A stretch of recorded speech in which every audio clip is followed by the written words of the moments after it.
own attitude towards the possibilities of peace, towards the Soviet Union, towards the course of the Cold War. Our muscle. It was a way of making me feel that they were a part of me. You see it on the bridge. Wait, how they get it? If the government had to change the screw in the bridge, they had to shut it down. They got state troopers out there. They got lanes closed. They got their strange machines. How did they get up there? Peace and blessings, good people. You know what day it is. Shout out to my poets, writers, content creators. Glory, praise, and honor to the Most High. Get comfortable. Grab you something to drink. Give a warm welcome to the woman of the hour, Sydney Linguist.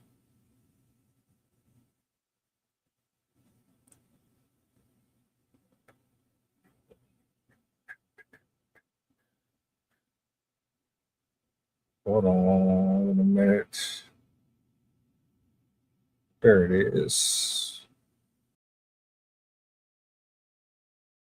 Right? As I took a bite of something. 1 second.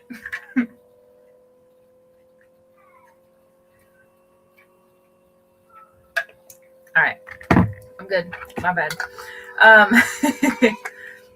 So, as you can see from the title, my name is Sydney Linguist, and as you can see by the title, we're going to be talking about the whales' declining population, specifically gray whales, although there are other ones that are being threatened right now. But first, I actually want to address something else that's happening right now. And I really wanted to bring attention to it because of how many people it's going to affect. And it's also related to a previous stream when I talked about hurricanes and was talking about the formation of this one that I wanted to talk about. So right now, shout out to China. They're experiencing a really strong, it was a hurricane. It did tone it down, but they're still getting a tremendous amount of precipitation because of the location. So praying for anyone who is there or who has family there. It's Hurricane Dolphin, ironically, because it's a whale. Dolphins are a type of whale. Anyway, thousands of people have been evacuated from the areas around Beijing because there's a tremendous risk of flooding and landslides. The remnants of the hurricane are still bringing torrential rain to northern and central China. This is the strongest typhoon to hit the country this year, and at least it did weaken before it hit the ground, or before it hit land, but it's still drawing a lot of moisture from inland, and that's causing it to rain extremely heavily on central and northern parts of China. They warned yesterday that the Chinese capital of Beijing could receive more than 150 millimeters of rain in 24 hours, which, and in some areas, it could even be as much as 200 millimeters, which is a third of Beijing's annual rainfall.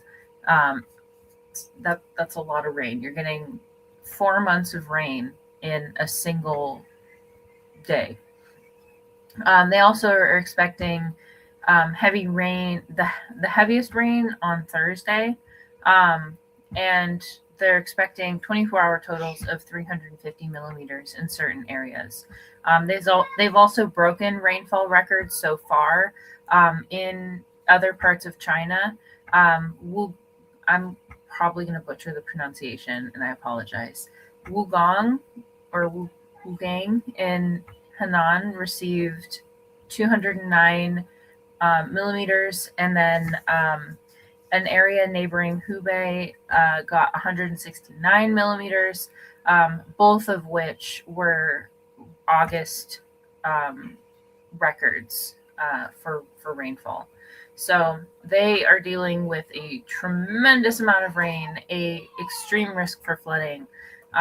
So I absolutely pray for everyone going through that situation right now, and I hope all the people being evacuated don't lose their homes. Yeah, this is going to be a really significant event for this area of the country. But yeah, moving on to Wales. The main story I want to discuss, but I will be giving background around this as well.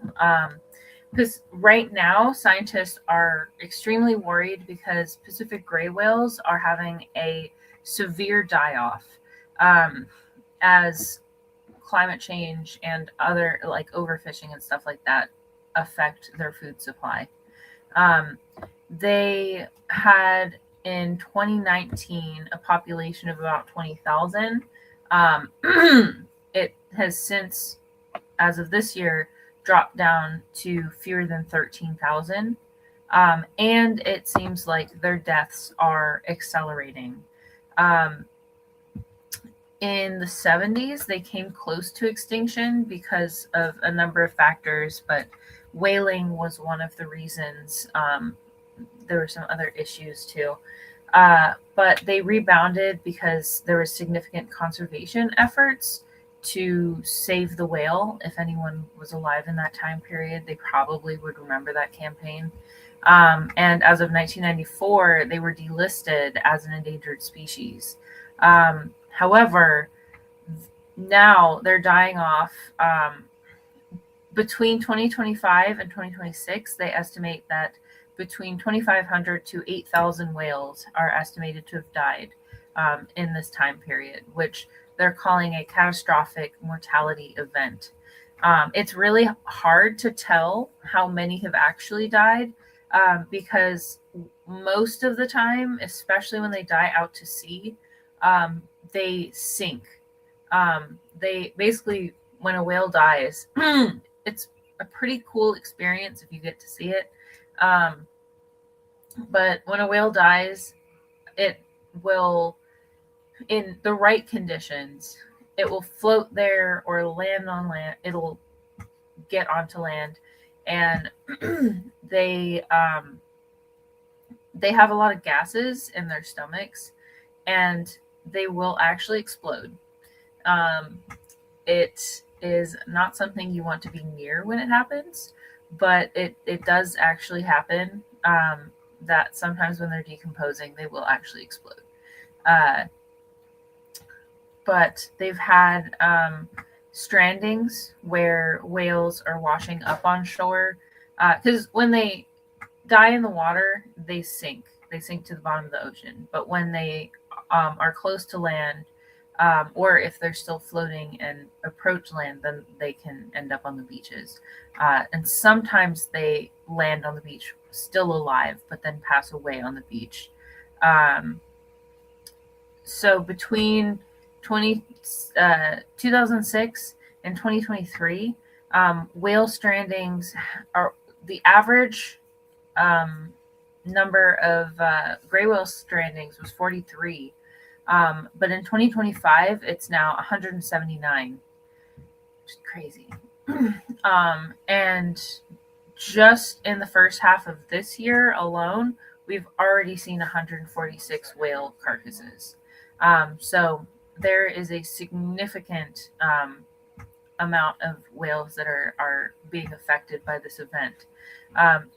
They also estimated that the ratio between unobserved whales and unobserved mortalities and observed mortalities, which is ones that the scientists actually document, is between 7 to 1 or 25 to 1. So for every one that they see, there's between 7 and 25 deaths that we are not seeing, which is also crazy. The whales that do wash up alive or dead on shore that scientists are able to kind of examine wash up on shore starving. A lot of them are extremely skinny, underweight. They don't have a lot of fat on their bodies, which is supremely important for whales. Whales have a thick layer of blubber, especially because many of these whales travel up to regions with significantly colder water. Just in Monterey, the average temperature of the water was between 52 degrees and 58 degrees. So these whales that are traveling between the tropics and the far north are exposed to quite cold water. So they have a very, very thick layer of what's called blubber. The fat can be like really thick. I think on blue whales, it's over a foot thick. But it's all fat that, number one, helps them maintain their body temperature and to keep them warm. And then secondarily, it helps them float. Fat helps an animal stay afloat in the water. So right now, the scientific consensus is that these whales are starving because they don't have access to adequate food sources because of climate change. It could also be affected by human activities as we overfish the ocean and take out significantly more fish than we deserve and should have, and it doesn't leave enough for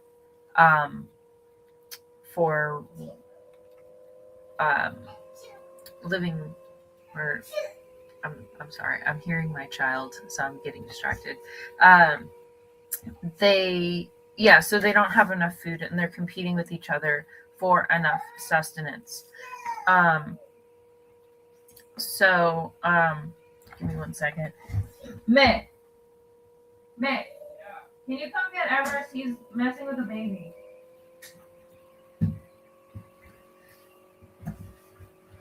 Okay. Whales are currently being affected by Get out of the room. by food changes, by temperature changes, and an increase in shipping. These large ships are fast enough that whales can't outrun them. And so sometimes they'll get hit by these huge ships, and it'll cause significant damage to their bodies, and obviously that causes them to pass away. So there's other factors that are affecting their deaths, but the biggest ones are starvation and boat strikes and the changes to temperature. One additional one, which I won't go super deep into because I could go on a whole other tangent, but they do also accidentally consume plastic, especially baleen whales, but it's not exclusive to either type. They both have experiences. The scientists have experienced both of them with stomachs filled with plastic.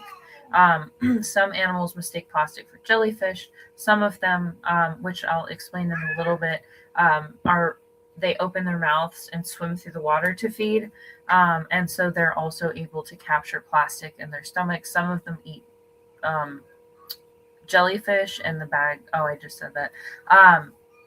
But yeah, so they also, and then they can also be caught in like fishing lines and other pieces of trash that end up causing them to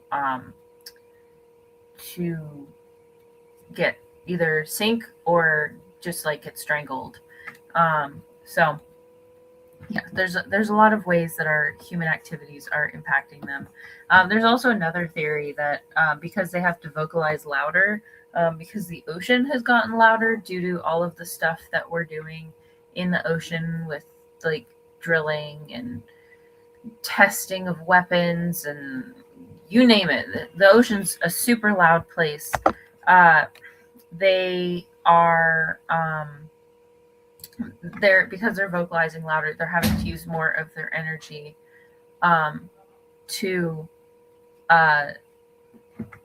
to using more of their energy on vocalization, and so they're not able to use it to get away from predators or chase food or just overall survive the changes in temperature. So they so that's another theory, but that has not been proven yet. Let me grab my baby. My kids woke him up.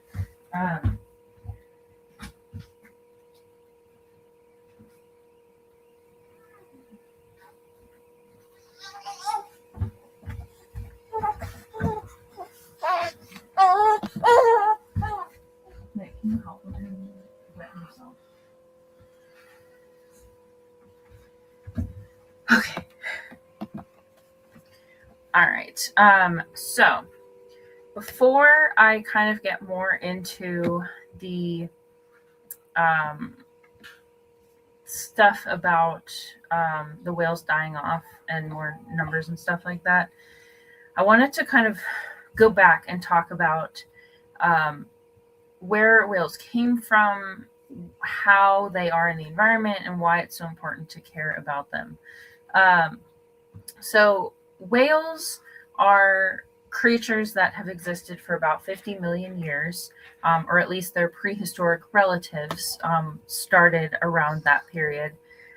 They were four-legged land mammals, so they actually were unique in that they started as land mammals and then moved into the ocean, but then they went back into the ocean.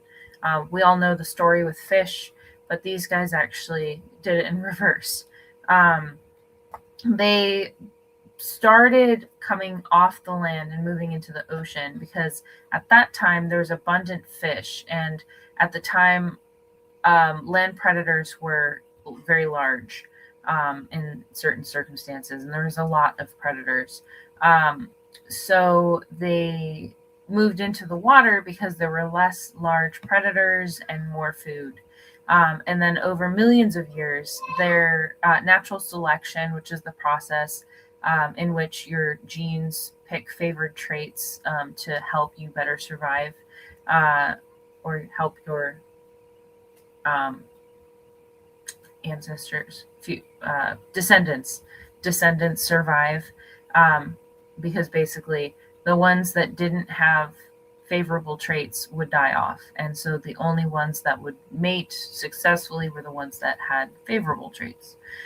So they moved in the water to and so being in the water caused them to develop traits that made them better swimmers, and over those many years they eventually turned into land animals. They ended up turning into fully aquatic animals after being land animals. Some of the ways that they changed to improve their swimming, their legs ended up turning into flippers instead. If you have my whale skeleton, if you can see, their fins are actually more like hands. They do have a skeleton very similar to a lot of other animals that we would see. One of the cool things is this particular stuffed animal has a representation of their vestigial hip bones.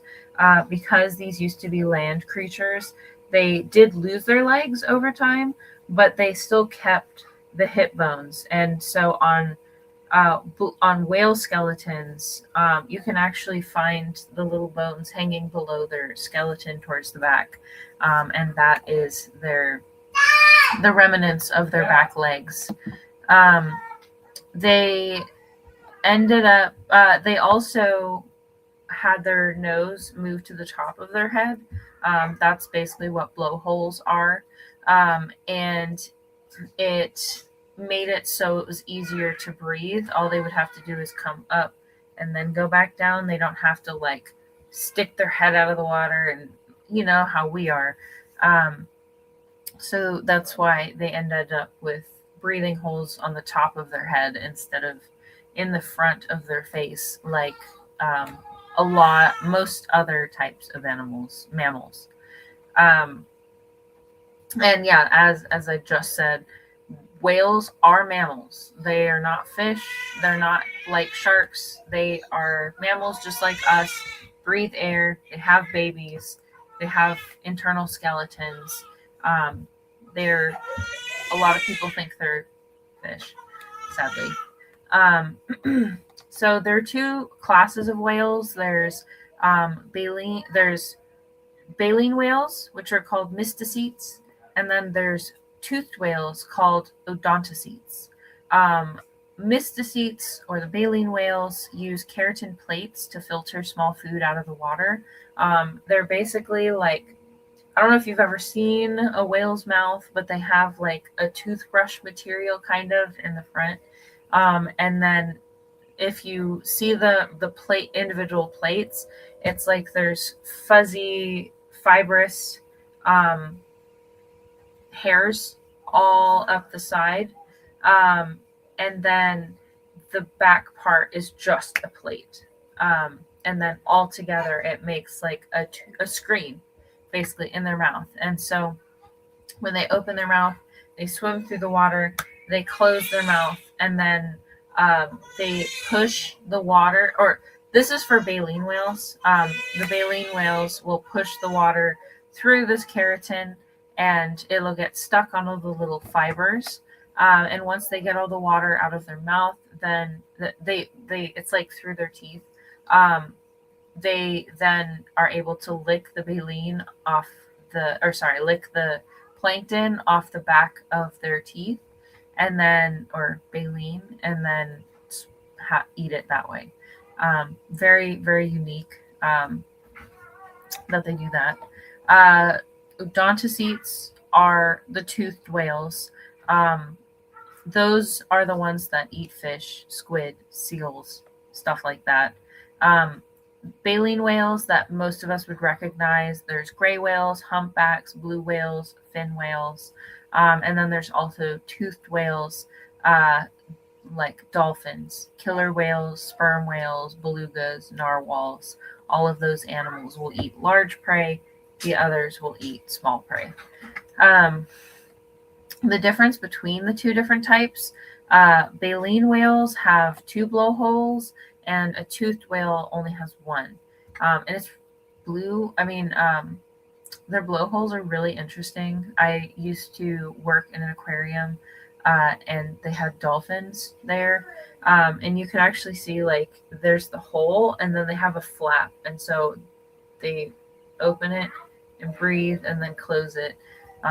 It's pretty cool. And then the other ones, the baleen whales, theirs are kind of like teardrop shaped, but they're pretty big.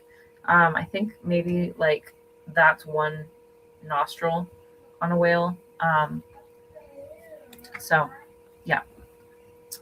I already explained how baleen whales eat sifting from the water. Toothed whales basically use their teeth only to grab or hold prey, and then they swallow the food whole or in big pieces. They cannot chew. And then with communication, baleen whales do not use echolocation. Only toothed whales use echolocation, and I don't think all toothed whales use echolocation. I think there's a few that don't.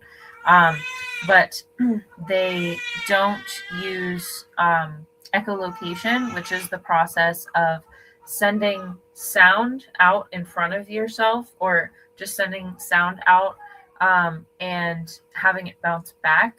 And it gives you a picture of the things around you based on how it sounds when it bounces back.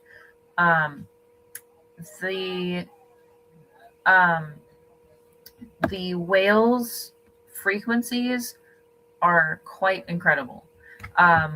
Baleen whales have a range of 10 hertz to 8,000 hertz, and they make sounds that sound like deep moans, pulses, complex. They actually make like complex songs with the sounds that they make. And and this is the sounds that they're creating. Toothed whales, for them, they can do 5,000 hertz to 150,000 hertz. They make rapid clicking sounds and whistles that they use for navigation and hunting. The blue whale can reach 155 to 188 decibels, which is among the loudest low-frequency animal sound. Sperm whales can reach up to 230 decibels with their echolocation clicks, making them the loudest animals on Earth. Just to give you a comparison, a typical human can hear between 20 hertz and 20,000 hertz, and the volume level they can hear between 0 decibels and 130 decibels. So we would not be able to hear most whales without without special hearing things to pick it up. And that is what helps them navigate their surroundings. And one of the contributions to, or potential contributions to their the impacts that they're having, because when you have to use echolocation to travel, there can be it takes energy, and if you're using more energy to travel to maintain your body temperature because of all the changes in the ocean, you're going to have less energy to communicate, and communicating might wear you out faster.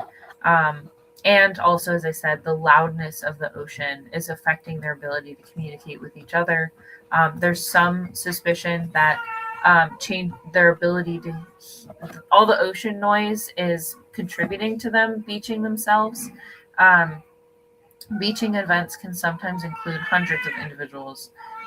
Not as common at that size, but definitely the smaller sized whales can die in large numbers.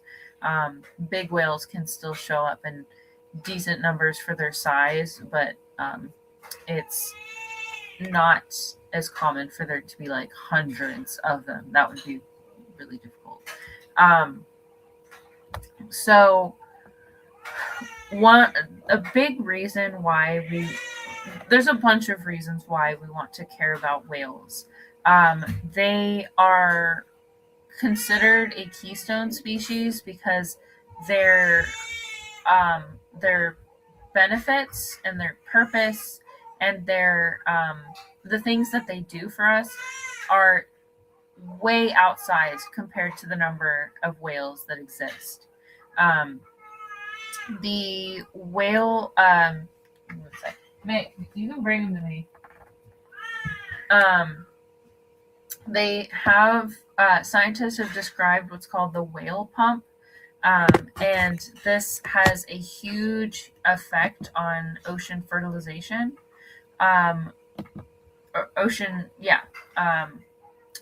There's two types of plankton. There's phytoplankton and there's zooplankton. Zooplankton are the animal version of microscopic animals or microscopic creatures, and the phytoplankton is the plant version of microscopic life. And the phytoplankton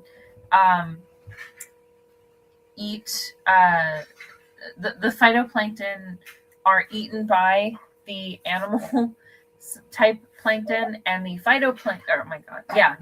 the zooplankton, there we go, and the krill are what the whales eat. So if you have a substantial die-off of microscopic plants, you're going to have a decrease in your microscopic animals, and then all the creatures that feed off of that plankton, which include both the whales themselves and the prey that the toothed whales are eating. A lot of these fish and squid, or not squid so much, but a lot of the fish that the marine mammals rely on are also plankton feeders in many cases. So the whale is very, very integrated into the health of the system and the various habitats that exist. The fact that they interact so heavily with the base of the food chain makes them incredibly important for all the creatures that live in the ocean. Another thing that they do is they help with nutrient recycling. Whales feed at extremely deep locations and return to the surface just to breathe. They spend most of their time in deep water. There's only certain species that really come closer to land. The waste that they produce creates a really rich source of iron, nitrogen, and phosphorus, which are all very, very important for the animals in the ocean, as well as the plants that are living in the ocean and the algae. Some of these materials are literally building blocks of life. So they are able to contribute back to the system with their waste to create a richer environment for the things living in it. They also, by moving up and down through the water column as they swim, they physically mix the ocean as well, which helps to spread the essential nutrients to both the depths and the surface, which again is very important because there's some creatures and plant-ish life that live deep, deep in the ocean. And then there's also species at the surface that also rely on phytoplankton. And there's a process called marine snow in the ocean where organic particulates basically sink down to the depths, which includes the waste from animals, from whales, and possibly like stuff that they don't end up eating. The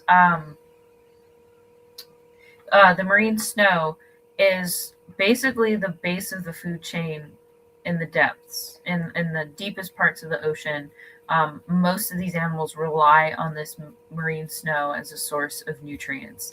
And so if all the whales disappeared, that would be a significant decrease of the type of the materials needed to feed all of these different creatures. So they'd have a tremendous impact on the deep ocean if they just disappeared.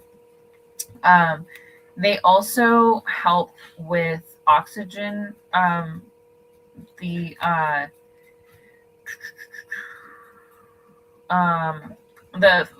also have to protect like phytoplanktons and stuff like that because they produce the oxygen for our atmosphere. They produce about half the oxygen for Earth.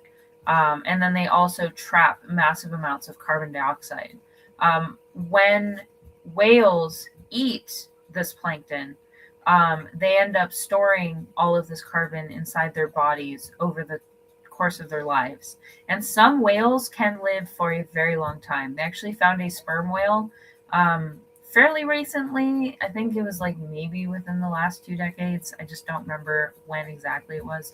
But yeah, they found a sperm whale that still had a wooden harpoon from like the 1850s or something in it. It was like 150 years old or something like that. But yeah, there's some whales that can live a very, very long time. Fun fact, there's also a shark that can live like 400 years. But they hold in all of this carbon, and then when they die, especially the ones that are out in the ocean, they'll sink into the depths. They'll sink all the way down to the bottom of the ocean, and that locks the carbon away. And it can keep it locked away for centuries. So they help with carbon reduction through the way that they eat. They also, as I said, by boosting the health of the plankton, they're also supporting the other fish and ocean predators. Additionally, their bodies are hugely important to creatures on the ocean floor. When they, obviously, they're giant animals, and so their carcasses can last generations. It can last decades. When they fall to the bottom, there's hundreds of different deep sea species that include worms, crabs, bacteria, and all of these creatures need those whales to live. Like, I watched a documentary that included a discussion about them, and one of the things that it said was some of these have specialized exclusively or to feed exclusively off of whale carcasses, and it's so much of it's such a diverse and specialized community that there's creatures that can consume every single part of the body. There's some that eat the bones, there's some that eat the flesh. There's so many different creatures that exist. My personal favorite are hagfish. I think they're super cool. They're worm-like looking. I think they're actually eels.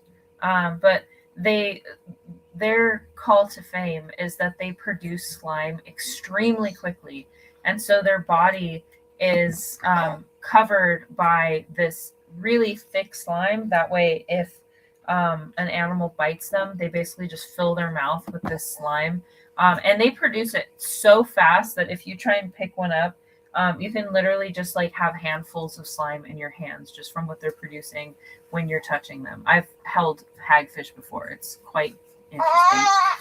A lot of people would probably find it gross though, but I think it's pretty cool.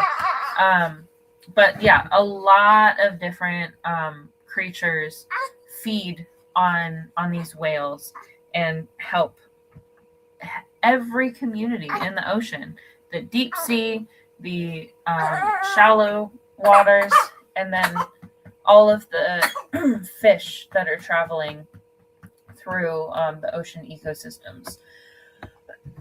Especially since a lot of ocean animals migrate. Gray whales have the longest migration of any species, I believe. They travel around 14,000 miles from the Gulf of Mexico all the way up to Alaska to feed. They basically go up to Alaska to feed, and then they come back down the coast and have their babies in the warmer waters off the coast of California, and then they bring them to Mexico, or like the area around Mexico and the Gulf, to get access to food and stuff like that. And then when the baby's bigger, then they travel back up to where it's cold, because that's where you're gonna find more food. They also are, to me, this is not as important. I don't really care as much about this, but for a lot of people, this would be pretty important. Whales also benefit our own economy. Not only do they help with fisheries and the health of fisheries, but they also boost the economy through ecotourism and whale watching.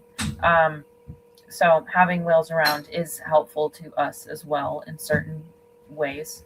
What do you want? We also, fun fact, used to use dolphins in the military to help locate ordnances or bombs and other types of weapons underneath the ocean. I think they also used it for other things, but I know specifically it was for identifying explosives and stuff like that. So, as I was saying, these animals are dying off extremely quickly.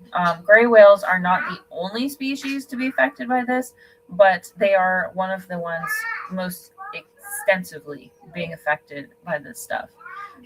Part of the reason, as I said, like ship strikes and stuff like that, but the biggest changes that they believe are contributing is climate change itself. The warming sea is reducing the amount of sea ice, and krill and small fish that whales eat rely on this sea ice for a lot of different reasons. And when you're shrinking the population of basic food sources, you're going to have greater competition for the food that is available. And so you also might see animals killing other animals, particularly Eurodontocetes. They might become more aggressive. I don't know this for sure, but I do know that killer whales, or I should say orcas, it's not fair to them to call them killer whales.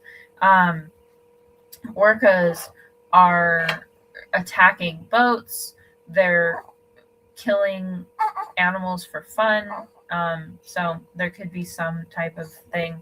And then it also, climate change has been affecting the migration of these animals. The weather has started to change, the climate has started to change, the warming based on seasons is changing, and so they are experiencing stuff that they don't understand. It's disrupting their normal migration and feeding patterns. The weather is affecting them because you'll have severe, like just like on land, severe weather also affects the ocean, and it affects the creatures under the ocean to some degree. And the melting ice also can disrupt the normal migration patterns because of changes to canals and all sorts of stuff that the ice can produce.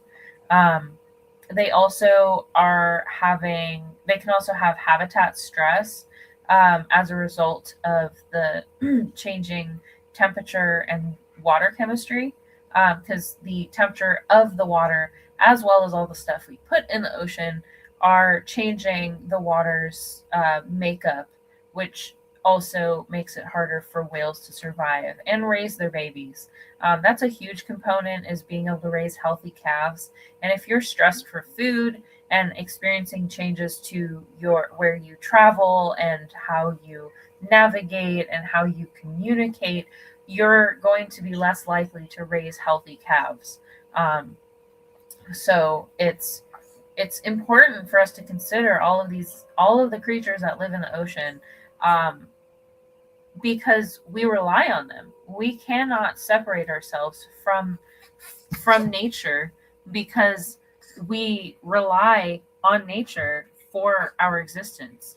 I think 80% of the population relies on, or I forgot what the number is, but it's like 80% of the population rely on the ocean as their main source of food.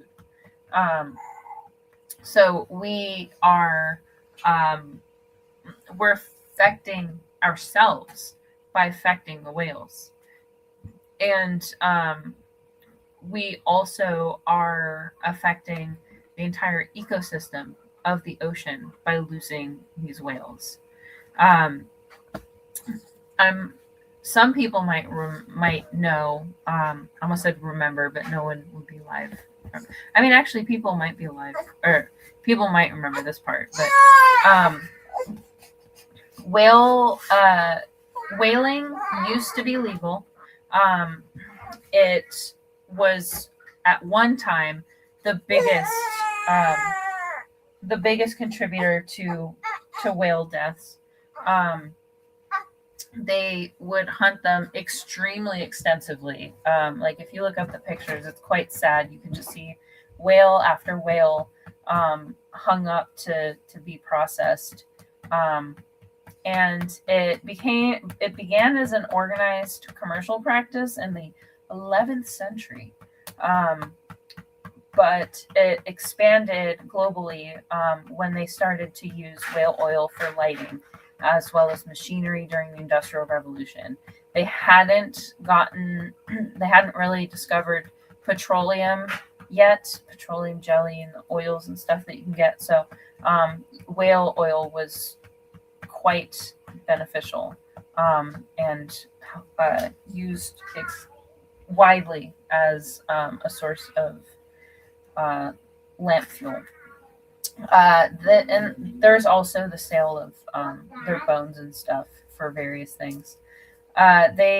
This almost wiped out the whale populations.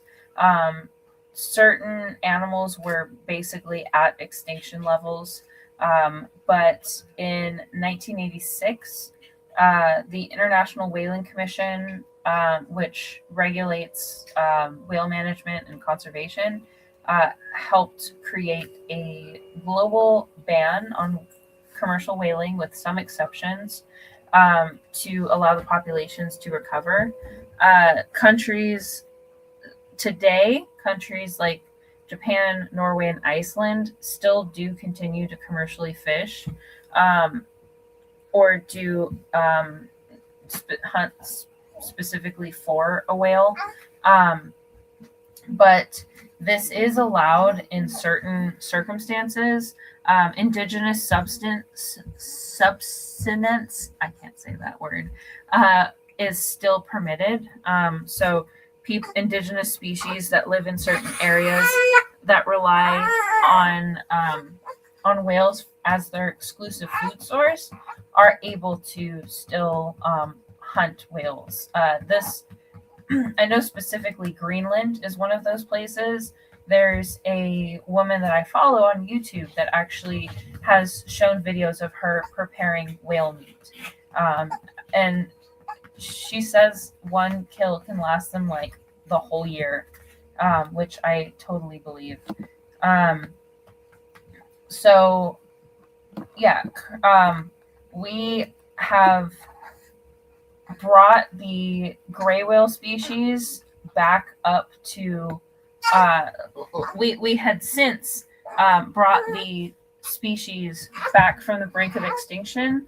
Gray whales were one of the ones that was deeply affected by the whaling industry.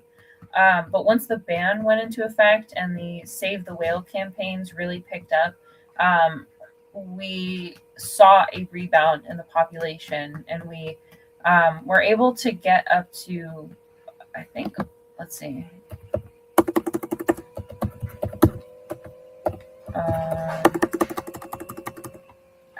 I think it was like 20,000 or more. They did bounce back for a while, but now, as I had talked about at the beginning, we're seeing a rapid decline of these gray whales specifically right now. There are other ones that are significantly at risk. There's one particular whale that it's called a Rizzo's dolphin. Or no, sorry, not the Rizzo's. The vaquita. And I'm going to look it up right now, because the last time I looked, there was 7 individuals left. Now they just say less than 10 right now. They're at this point, they're basically extinct unless they do some very successful breeding program. But at that, they're very elusive, they're hard to find, and they're obviously so non-numerous. When I was in high school, I think there were 30 left. So that was almost 10 years, or no, it was a little over 10 years ago. So there's there's been a continued decline of these whales.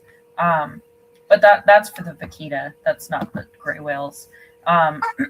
With the gray whales, There are currently efforts underway to step in and protect them. They do a lot of work already. The whale conservation um, uh, goal is still very much in place because of the significant risk most whale species are still facing because of human activity. There's a program, I think it's still called this, the tagging of Pacific predators. There's a bunch of different scientific pursuits out there to track whale populations. Now, with our access to better technology, we're able to tag whales where it's probably not this big. Not size wise, but length wise. There's it has a thing that like gets injected into their skin, which they can't really feel, so it doesn't actually hurt them. You basically like stick it into them, kind of like you would with a needle, and then it has a cylinder tube, which is where all the data is stored, and then on the top there's like a little ball with an antenna, and that's how they're able to track the whale, see where it went, how deep it went, to help collect all that information. And then eventually the tag will fall off, and then they can collect it and get more information off of the tag. And they do this with whales. They do it with sea lions, sharks, lots of different large animals in the ocean. And that gives us a good idea of, number one, numbers, how many there are, where they're traveling. And then they can even compare the data from certain years to other years to see, like, all right, so how are their movements shifting? How are their feeding behavior shifting? How is their like going up and down in the water column? How is that changing? Because that can tell you a lot about how the animal is doing in its environment and how well the animal is coping to the changes that are occurring around the world right now. They can also, when they find the whales, they can also take measurements to kind of, I think, if I remember correctly, they can sometimes take a sample of them. Like you have, it's almost like a cookie cutter, but really small. And you basically like stick it into them, and then you can get like a sample of their skin. So you can tell more information about like what they're eating, how their health is doing, and stuff like that. So there is, and then there's also, actually, this one's cool. They study whale noises to try and understand how they communicate, what it means, how it's being affected by noise pollution. There's all sorts of stuff they can do. One of the things they recently did was they decoded humpback language. So they can now understand what humpback whales are saying to each other. And we're able to understand what they're communicating about. They basically differentiated different pitch and tone shifts, and the different oscillations in the calls and sounds that they're making indicate different things about like location of food, talking to each other about predators, all sorts of different communication tactics. So it's really cool because it shows you how intelligent these creatures really are. A lot of people like to assume that humans are the only intelligent creatures on the planet, but dolphins, whales, particularly odontocetes, incredibly smart. Whales and dolphins particularly are some of the smartest animals on the planet. Dolphins are estimated to be as smart as like an 7-year-old, I think. And I honestly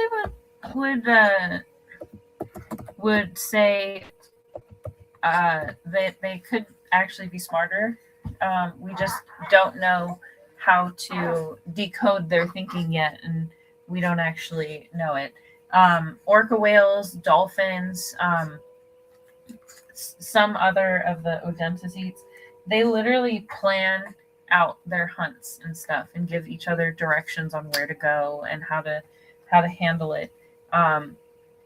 They're quite cunning. They orca whales in particular, and I think dolphins too, will actually set up traps where they'll have some whales in one location, and then they'll like funnel their prey into a land area, and also they'll push them towards shore and run them up onto the beach, and then they'll just grab them off the beach. I've seen dolphins doing this where they like swim up and scare the fish onto the sand, and then they just like swim up and snatch them and then go back into the water. So yeah, whales are super, super smart. Let me see that age comparison. Look, Mom, a box.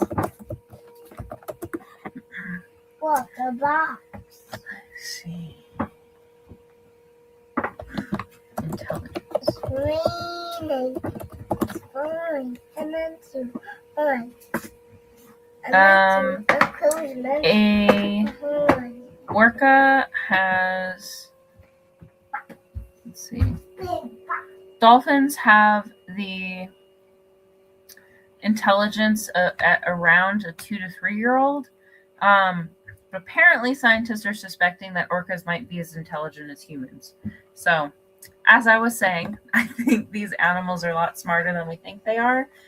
We just haven't learned how to identify this type of intelligence, because there are different types of intelligences. So, yeah, these animals are honestly similar to people in general in the ocean, in terms of like their level of intelligence over everything else.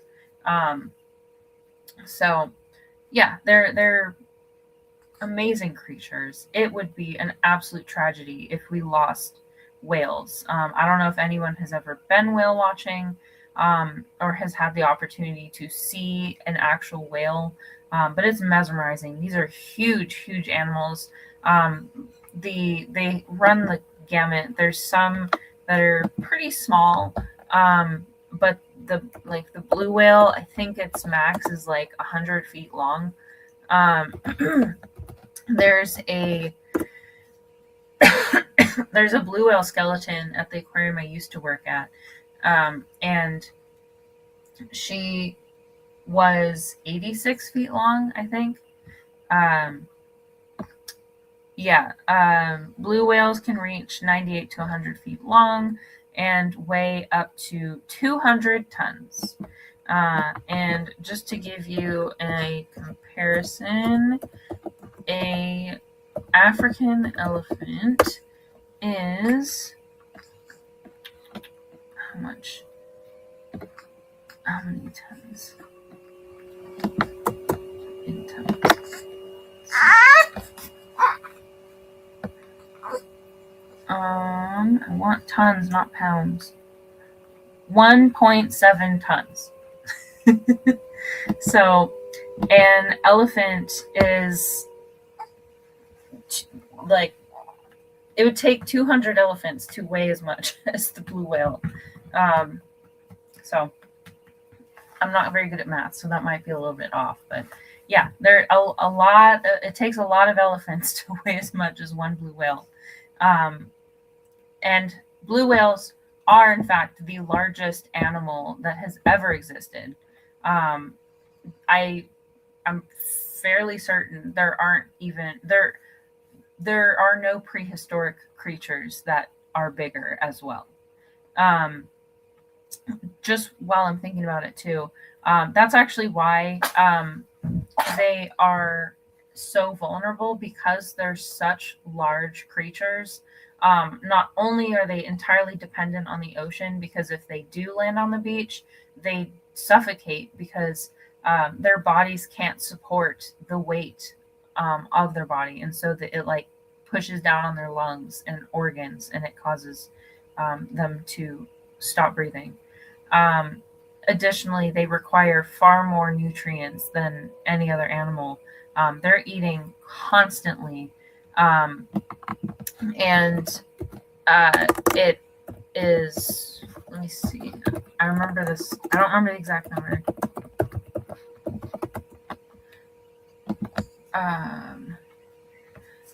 A blue whale consumes 500,000 calories every day. Oh no, sorry. Every bite, every mouthful of food is 500,000 calories. So they're consuming at least 4 million calories a day. So they require a substantial amount of food. So they're incredibly vulnerable animals in our ecosystem, despite being that big.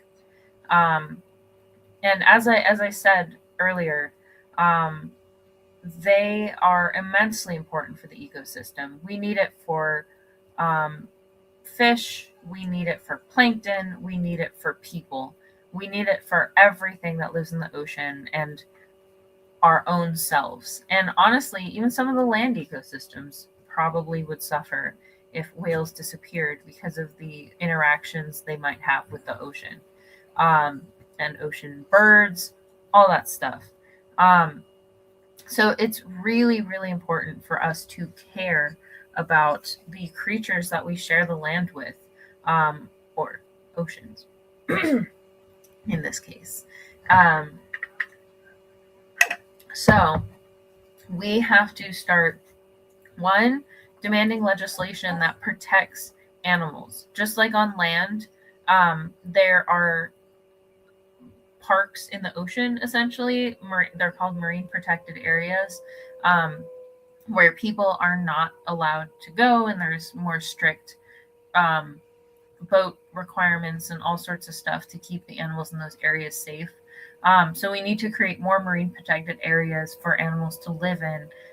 Again, I won't go into it heavily because most of you who watch probably already know from my previous streams, but we also have to stop climate change. We have to start demanding our government take action against these companies that are polluting our world, because they're going to destroy it for the rest of us. And when I say the rest of us, I mean everything living on this planet. Plants, animals, us, you name it, we're all going to suffer from the effects that we're having on this planet. And not just climate change, but the pollution problem, trash, all that stuff we're putting out there, chemicals, pesticides, they're all affecting whales and animals in the ocean. And whales in particular, because they eat so much, they're going to end up being exposed to more chemicals, more plastic, because they have a bigger body to be exposed to all of the different things that we add into the ocean. So, as I said, support marine protected areas, support funding scientists and aquariums, and the many, many programs out there designated to protect the whales. NOAA and the TOPP program, that the tagging of Pacific predators. There's also a website that sells bracelets, that when you buy the bracelet, it comes with it tracks the animal for what you bought. That way you can kind of buy your own science experience, and you get to track whichever animal. I don't know if they have whales right now, but they do have a lot of other really cool animals. And then, there's so many different scientific programs out there, especially little local ones that may not be like the big ones that everyone knows.